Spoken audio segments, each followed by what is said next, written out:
I don't know. I guess it depends on the matchups and who we end up And playing. come on, we've been watching basketball for I don't know for eons now. We know when it comes to playoff basketball, you need some experience. Yeah. The veterans will chew you up, and the mega stars who are veteran, they ain't having no mercy. Everybody wants that ring when it comes to this time.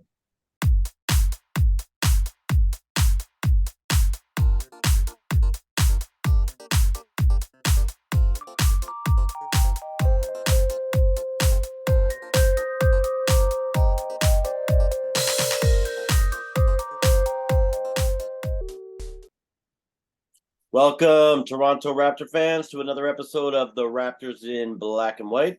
I am Slang, and we've got Head Swag. I like that. I like the entrance.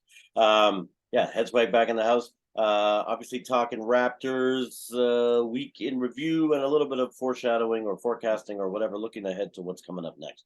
So we were talking about the decent week. We had we're on a 3-game winning streak, which is nice. Raptors beat the Pistons 118-97. Then we beat the Wizard 114-104, and then had our win last night against Miami that we'll talk about in a second. But I wanted to quickly ask you about at the Pistons game. There was a little bit of passive-aggressive comments after the game, both between Dwayne Casey and Nick Nurse.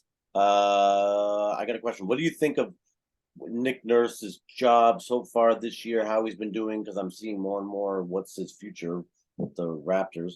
Or what did you think about Dwayne Casey? Did you have a preference of one style versus the other? What are your thoughts?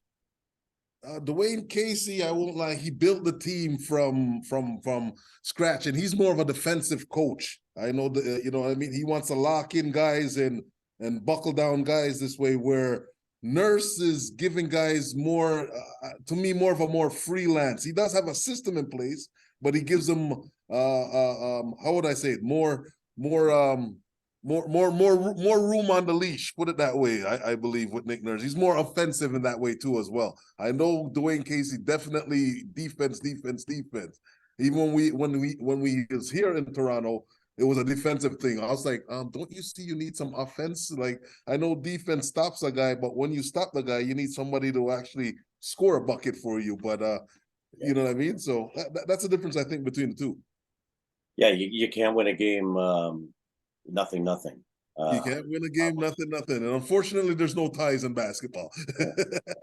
Well, it's even funny though, because I heard somewhere recently someone was saying that Nick Nurse was actually responsible. One of the signature things Dwayne Casey was kind of famous for when he was our Raptor coach was the bench mob, and swapping out the almost 5 for 5, pretty much. Like when he decided that he was going to, give players some rest, the starters some rest, they all left and 5 came on. But someone was saying that Nick Nurse was actually the one that maybe pushed for that, or at least worked with that second unit. And then now I see things like Nick Nurse. Like, I don't understand. It sort of worked out yesterday, but they decide that Precious Achua is no longer going to be the backup center because they want to get Koloko in there coming off the bench with Jakob Poeltl. I guess they've sort of seen the light. My thinking is they've seen the light that we probably did need a true center when we were trying to play positionless basketball. Having Jakob in there is really, maybe it's just the type of player he is, but he's definitely given help on defense, knowing there's a rim protector, offensive and defensive rebounds, but even his play making and stuff. So anyway, it seems like the philosophy shifted, that they're like, oh my gosh, let's get Koloko following in Jakob's footsteps so we could have someone come off the bench. So then Precious gets benched for multiple games. I don't think he played at all in the Detroit game. I don't think he played at all against Washington, and then all of a sudden they pop him in yesterday against his former team Miami, and he has a great game. So is that just luck, or do you think that there's some strategy in what Nurse is doing there? I think there's some strategy. As you know, coming into the playoffs, we need to get guys activated and going, because when the fouls increase by 50% when it comes to the playoffs, and with that being said, you're going to need your bench definitely active. So, hey, no sour faces. Let's get some guys in there. Let's get them some feels, get them some touches, get them in routine, get them in sync with the rest of the guys. And then, hey, like I said, playoff times, like you said, hey, 2 of those big guys get in foul trouble, or one gets injured, we still got it. We still got him. You know what I'm saying? So Actually, yeah, that's a good point. That's a good point. And I mean, who knows?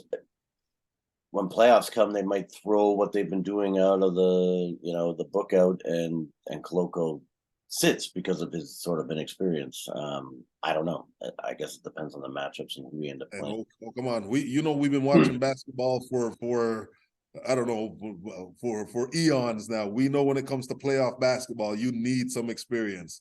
Yeah. The veterans will chew you up, and the mega stars who are veteran, they ain't having no mercy. Everybody wants that ring when it comes to this time.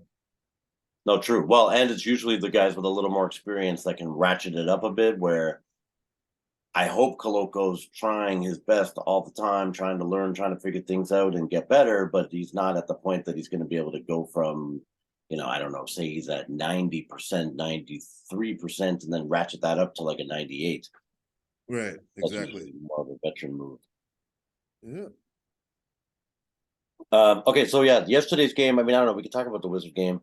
It got a little bit scary, as all Raptors games sort of seem to, but they pulled it out nicely. I was thinking just talking a little more of the Heat game because it has a little bit more of a playoff implication, and I wanted to roll into talking about the playoffs afterwards because yeah, Washington. I mean, I guess they're on the bubble of the play-in, but they're in our rearview mirror now. They're 4 full games behind us. So yeah, Miami, we could still possibly catch. So anyway, let's talk about the Miami game, and then we'll do a little playoff analysis. Yeah. So what did you think? I mean, yesterday. So I didn't get to see it all. I was telling you I had to drive, so I watched the beginning of it where I was, and then had to listen to most of the rest of it on the radio.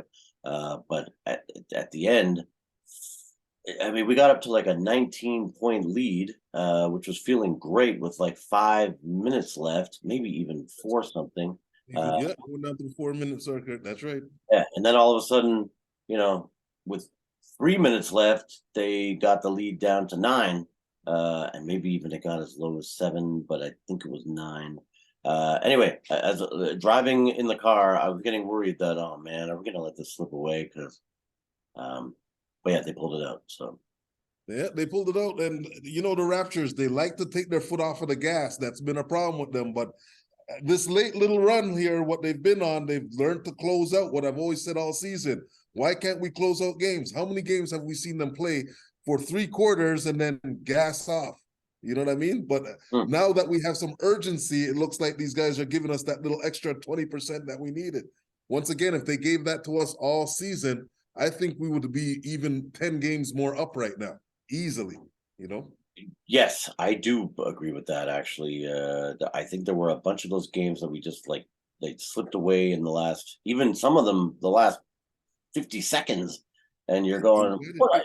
Like we'd have like a 6-point lead, and it's back and forth, back and forth. All of a sudden, 4, 3, 2. Oh, now we're behind, and then there's free throws and we miss, and they get. Oh my god! Anyway, you got it. And then somebody plays some sloppy defense, and then there's an and one, and you're like, how is this happening with 45 seconds left in the game? Where are your guys' heads in the game? But like I said, they've locked in now. We're down to 9. We could possibly get down to, I think, 6 seed if these guys want to go, I believe, 4 for 2 or 3 for 3, depending on what the other teams do, give or take. So, we're running downhill. Let's keep it going. okay, so do you think that is just momentum towards the playoffs and the players sort of now getting excited about it, or do you think that it's an actual shift with Jakob Pertl coming in? Because, like, I think that there's a direct correlation, but I don't know. That's why I'm interested in your opinion. I wanted to get Jakob.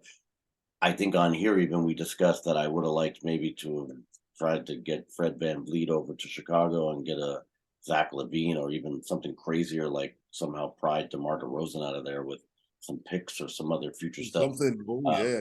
And that would have made it a little more interesting, because if we had another sort of natural scorer like DeMar and another return home, I don't know if that bridge is burned totally and if DeMar would be pissed, but I don't think so. I think somewhere deep in his heart, you see when he comes and they do the little tribute videos in the Scotiabank Arena. Yeah, for sure, for He sure. loves. And He's almost wiping the tears away. You know what I mean? So listen, I'm telling you, I'm watching these guys, and just like you said, you could see it. His heart is here. You know, he's been here.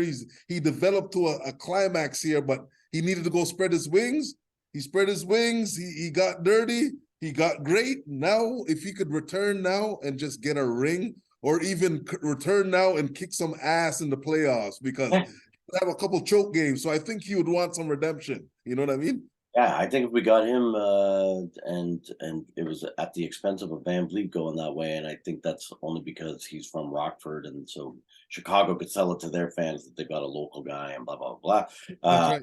and they need Lonzo Ball replacement anyway, because I don't know if he's ever coming back. But that didn't happen. But my point, or my question really was, do you think that the turnaround is tied into Jakob coming and joining the team, or do you think it's just natural momentum that they're ending the season and that they're getting ready? I believe, like you said, I think it's a sum of Yakum, because he came with him coming with his energy that he brought to the team. Like I said, that kind of stuff, it wears off onto other players. It could work for you and it can't work for you. In this case, it is working for the Raptors. And as you can see, going into the mix, we did have some bad chemistry. He made it good. Now we're going down into the ending piece. Now guys are pulling up their socks and saying, hey, we got a guy who's working. Let's work with him. And as you can see, things are happening. Good things happen. Yeah, good things. Some major ones. I mean, I think the biggest one that I see as a fan watching is the pick and roll with Fred Van Vliet. Fred tried. He could never really place the pass as accurately as Kyle Lowry seemed able to, but maybe it was the player he was passing to.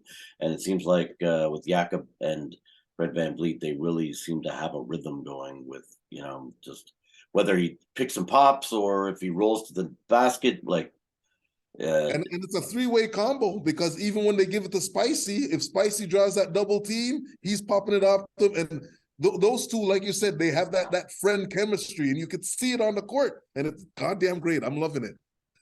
No, I agree. And I think even for some weird reason, Scotty Barnes and Jakob are clicking. Like there's moments where I know Scotty loves to pass, and maybe he then likes that Jakob. I mean, Jakob's not oh my god, as I went to say his name, it just popped out of my head. Gasol. He's not a Gasol level, center point or whatever, or point center or whatever the heck they use that term of, a guy who can distribute. That's a big man. That's right. But he's pretty good. So yeah, it seems like Scotty Barnes loves to sort of play off that, and they do. And that's another name to bring into the mix. I need to see Scotty now and Spicy P. I don't know what those two have. I don't know if because they're both the same height and they could play the same way. But I know that I've heard there's some rumor that there's some tension between those two. I hope that shit's out the window, because it's game time now. Oh yeah, I didn't hear that. They were interviewing, specifically asking about after last night's game. They were asking Pascal about Scotty and Scotty about Pascal, and it was interesting. Scotty's answer was a little bit friendlier. Pascal was kind of like, I don't know, I don't even know what you're talking about, and it was talking about them working well together. It wasn't talking about a rift or anything. Okay. But yeah, there's been something going on with these two. I think because they're the same position, maybe Scotty wants a bit more time, and because Spicy P's the man, he's not gonna say take 2 minutes of my time. You know what I mean? So maybe there's some animosity there, but hopefully the guys will lock in and say, you know what, we all know our assignment. We know what we got to do. Let's just go out and do it. I'll check into that. Yeah, I hope not too, because I mean, I want all these guys to get along. That's one of the nice things I liked about Jakob also coming back, is that he is clearly friends with Pascal and Van Vliet, and him have a pretty solid relationship too. Obviously, OG was around back then, and Boucher, I think, is really the only other player that was on our team back when Jakob was here. But was when Yakum was here. Yeah. Oh, definitely. But hey, Yakum, hey, listen, no bridges burnt there. Definitely. yeah, no, they obviously even stayed in contact. I think Pascal, he seems to be like his second or maybe his best NBA friend, or second, third. I guess Second, third. Pascal and Van Vliet. I only say second, third because Van Vliet and Pascal have sort of bonded obviously more over the last couple of years with Jakob being gone. But so heading into the stretch here, like you alluded to, We are 16 and a half games out. We finally are at 500, which is nice to see. I wish we could have achieved this a few weeks ago when we had an opportunity here and there, but those were some of those games we were talking about where we lost them in the last 2 minutes of the flipping, game. Anyway, frustrating. But yeah, so we're 2 games back of Miami. We're sort of sitting tied with Atlanta right now because they have the I don't know how they beat us in those last games, but they've got the season tiebreaker. That's right. And Yeah. then Brooklyn is sitting a half a game ahead of Miami. I think just because they have one less game, so Miami's got one more game in the loss column. We've got 3 more in the loss column. So, do you think that it's reasonable for the Raptors to get into the 6th place, or do you think that we're stuck in the play-in? And how far do you think we can get up that ladder? Do you think we're going to end up 6th? I'm sorry, 7th, 8th, or 9th if we're stuck in the play-in? So I guess my question is, yeah, will we get? Do you think we can move up to 6th, 7th, or 8th, or are we going to be stuck in the 9th, or do you even somehow think we might regress to the 10th? I hope not. No. Like I said, I think we're running downhill right now. So I think right now, I won't even lie to you. I didn't even think we were going to beat Miami yesterday. And when my wife turned on the TV and did, oh my gosh, we're winning, I was doing a little moonwalk because I was like, they have our number, but obviously they don't. Right. So with that being said and done, the teams that we have coming up, I can't remember who we're facing the next couple of teams, but I think we could hold our own. I think we could hold our own. I think definitely we could solidify that 7th spot where we could say, hey, we know exactly who we're playing. There should be nobody coming from behind to come bump us. And we you know what I mean? Basically forward march from there. Yeah, where our schedule is not well, it is pretty tough actually, Jesus, and they're all on the road. We've got except for our last game of the season. We're playing Philly on Friday, Yep. but that's winnable. I think Embiid seems to be out, and or they're either resting him or whatever. I don't know what's going on, but I'm Yeah. never afraid of Philly anyway because you never know if Harden's going to actually show up. It's their third guy. That actually scares me the most. Oh my God, the guy that they actually rejected a trade a couple of years ago. We were going to trade. Oh yes. I know what you're Yeah, what's talking. his Oh name? my Not goodness. Tobias Harris, but and obviously not Harden or Embiid, but Tyrese Maxey. Yeah, Maxi, that's it. I was thinking of the braids. I know. yeah, that guy can go off against us. But then we're playing Charlotte. So unless we're the Dallas Mavericks, we should hopefully be able to win both of those. They just recently lost back-to-back games last weekend to them, which again, sorry, total side note, but I don't understand why the U.S. media, they're always yapping Dallas, Dallas, Dallas, and do they have a chance to win the thing, and can they win the West, and blah, blah, blah, blah, blah. Our record is like the same as theirs, and we're in the same. We're actually in. They're not even in the play-in at the moment, I don't think. And the Raptors don't get talked about anyway. Sorry, didn't mean to. No, you're right because you know what happened. The big man on campus there has been going off, so everybody's like that. Everybody sees that team's potential. Worse that Kyrie's there. Everybody's like, yo, that 1-2 punch should be able to get this job done. But we know basketball; it's a game about show and prove. And if your record's like this right now, I don't know how you're going to beat the bigger boys right now, but. Let's see. The potential, yes, is there, but like I said, you know what I mean. Put it like they said, put the pen, put it on paper. Yeah. Well, and I've been a Kyrie doubter for years. I mean, I didn't even love him when he was on the Cavs because, of course, being a Raptor fan, I was anti LeBronto coming in here and pummeling us in those DeMar DeRozan, Kyle Lowry. Oh man, me and you both. I was Uh, like, I love the king, but why us, king? Come on. Yeah, I saw some replays even recently of that one backboard shot that he made coming down the left side at the end of the one game where like we were winning that whole game. That whole game, yeah, and that Could have one carried that momentum even back to Cleveland, but yeah, he just that was a dagger. that was. And those are the things with the Raptors where we need to stop. That's where you need a guy to say, you know what, I'm locking in and locking him down.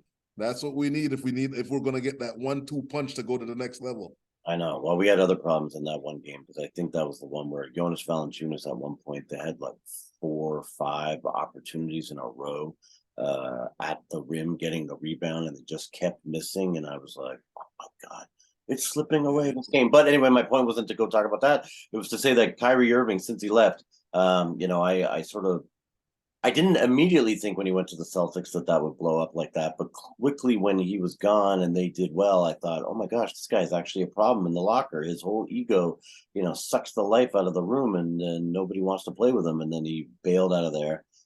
So then I had a sense that the whole Brooklyn thing was going to be a disaster, which it was. I mean, maybe there a lot of people have said the biggest disaster in NBA history of building a. In history. My Yeah. goodness. And then It and then he looked so goes to good when it Dallas. first started. It looked so good when it first started, and then when Harden took off, I was like, "What's going on? If they just got together, why is he already leaving?" And from I seen that, I was like, "I don't." And then, as you know, Tarantula, he got injured too, and then and COVID. Yeah, it was a shit show. It's not cool. So anyway, oh my gosh, look at see my ADD kicks in and we jump all over the place.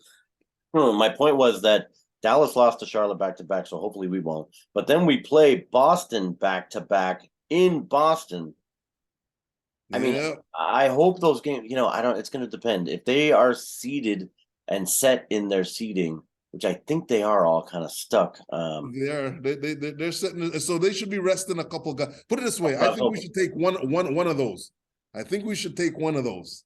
Yeah, I'm I hoping think that we should they take they one of are those. resting. I mean, at least Tatum may be sitting out, but maybe Brown as well. Who knows? It depends on It Brown. depends. Yeah, yeah, Brown yeah. might play because he's trying to get. I watched the thing again today. Brian Windhorst had some good points that if Jalen Brown can make an All NBA team, then he's eligible for a supermax contract, and there could be $100 million difference from what Boston can pay him versus if he doesn't make an All NBA team. All So, in me, right? so he predicted that that's the difference of Jalen Brown staying with Boston or leaving Boston because.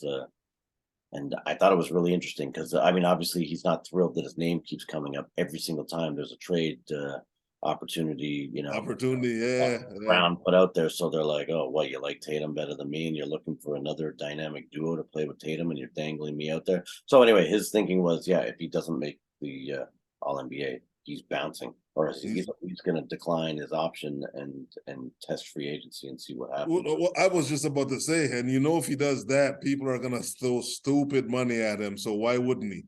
You know what I Yeah, mean? Why wouldn't he? He's gonna get stupid money out there right now because he showed and proved, like I said earlier. So, he'd be a perfect guy for us to sign. I think oh, he can dude, score. He can shoot the three. He would bump. I mean, as much as I love Gary Trent Jr. and think that Gary Trent Jr. down the road could even be maybe a Jalen Brown type of scorer, I'd be happy to say, Gary, wait your turn. You're gonna come off the bench now because then we've got.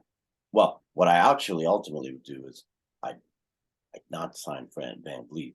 I'd go after Jalen Brown, and then we could have a backcourt of Scotty Barnes and Jalen Brown, and then maybe Gary Trent could play the small forward, and then Pascal and Jakob as our starting five. Oh my oh God, my man, we're winning the gosh. title for sure. Oh my God! Did you hear that?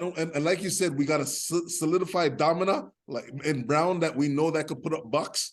Like Yeah, that's what we need right now. We just need a guy that's and he plays defense. Like, oh my gosh, yeah! Don't even get me hyped. no, no, that would be crazy because then we got That a would be second crazy. year.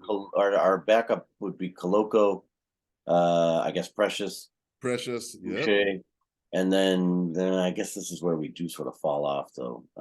We'd have to maybe find another point guard for the second unit, but Yeah, that wouldn't be hard to find. But and yeah. remember, we got OG who could bring up the ball. We got a Oh, couple of flip. weapons, Sorry, right? So poor OG. I did not mean to diss you that badly, OG. Yikes. that's okay.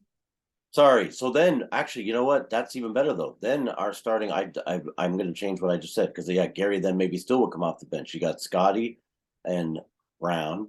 Then you got OG, Pascal, and Jakob, And Hurdle. Yakam, That's yep. our starting unit. Then coming off the bench, we could have Precious, Boucher, Gary Trent Jr., Koloko, and Doughton, maybe. I wish that Banton would insert himself in there because it would be ridiculous if we had two point Let's talk guards. about our Rexdale native. What's going Yeah, on there?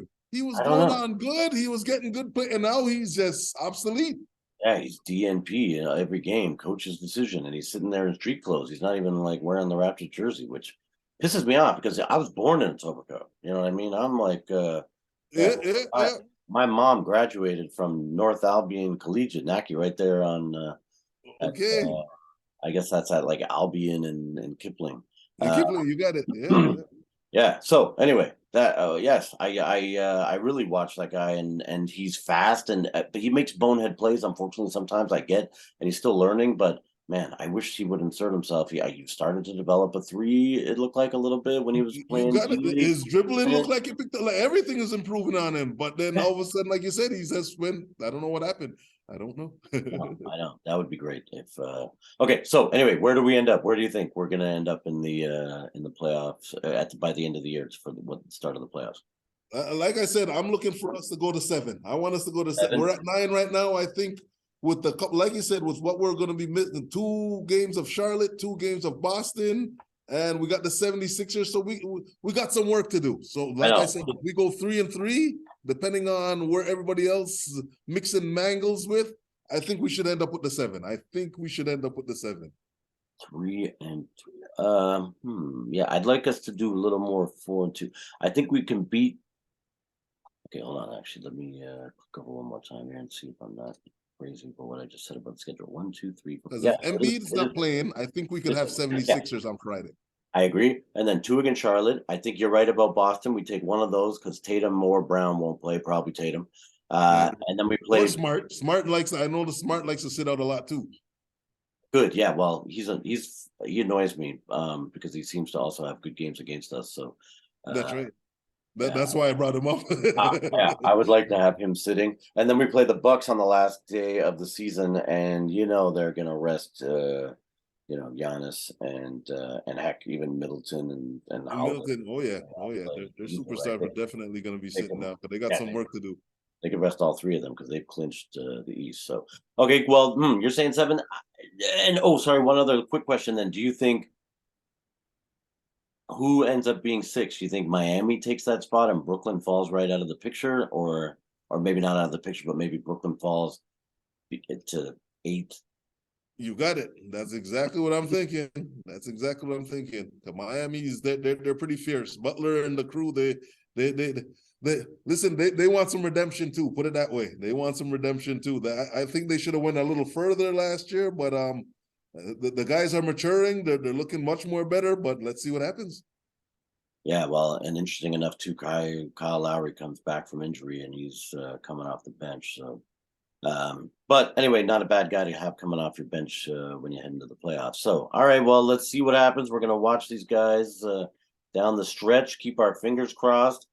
I'm certainly hoping that we could end up 7th. I fantasize that we're going to go undefeated in these last few games and somehow end up in that 6th spot and not even have to worry about the play-in because the Raptors do make me nervous. When everything's on the line and you got to put all your chips in. That's scary. I'll be biting my nails off. What little nails I already have. And like you just said, we I don't want to bring it up to the Raptors, but when it comes to everything on the line, they don't play with a lot of heart, and then they end up choking. So Yeah, hopefully I don't they even think. can pull it off. Right. I don't necessarily think they're not trying either. I really believe the Raptor organization or MLG, like Maple Leaf Sports Entertainment, should invest in psychiatrists and hypnotists to just like build their character and convince them that you can play when the games are on TNT. You can hit shots when ESPN is broadcasting the game. You got it. Yeah, You they got should it. You got it. encourage. Because anytime it's like you said, when they get national coverage, it's like these guys are oh my God, we're on TV. Yeah. Okay. Well, anyway, yeah, good. Then let's watch and see what happens. We'll cheer them on Friday, and we will be back on Sunday with a little bit more of an update as to what the heck has gone on in the week. Hopefully, Atlanta has lost all their games. Same with Brooklyn, and we'll have already bumped up a couple of spots by then. But thank you guys for watching this far. Please like and subscribe, or like and subscribe. I don't know. It's confusing as to which side of the screen we've How been about this? on and where we pop on. And there we go. Yes. Head swag is out. Anyway, anything last you want to say, or just later? Like he said, like, subscribe, and comment, people. I haven't got a comment. Somebody give me a comment. Somebody, one person. If I get one comment, oh my God, a pair of shoes. Jesus. Hey, we could give away some stuff. I've got some swag here, so you know, Yeah. anyway, subscribe so that you don't miss any videos, because in future we will be doing some kind of giveaways and stuff once we get a little more organized. So You heard that, folks. Stay tuned. all right, peace. See you.